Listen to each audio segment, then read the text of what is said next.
Aceh, Azari, membuka secara resmi workshop konsultasi publik tentang penyempurnaan rancangan awal rencana kerja pemerintah Aceh atau RKPA 2018 di Aula Bapeda Aceh pagi tadi. Peserta workshop konsultasi publik diikuti para kepala SKPA, unsur eksekutif, legislatif, akademisi, perwakilan lembaga dan organisasi masyarakat.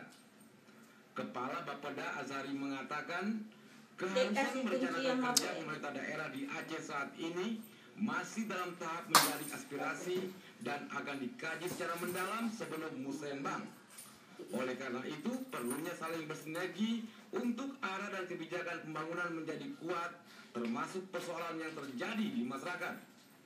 Diakuinya, meski berdasarkan pengkajian sementara prioritas rencana kerja pemerintah dapat menurunkan angka kemiskinan, meningkatkan pertumbuhan ekonomi, kualitas pendidikan dan kesehatan, namun perlu dilanjutkan serta diperbaiki di tahun 2018.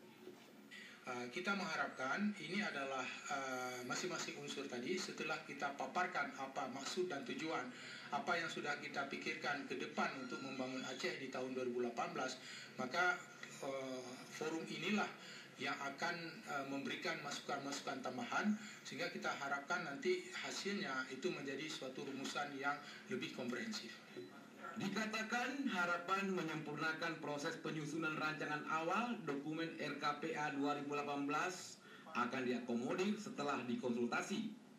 Hasil akomodir akan dijabarkan ke semua tingkat pemerintah sesuai dengan kewenangan dan fungsinya masing-masing.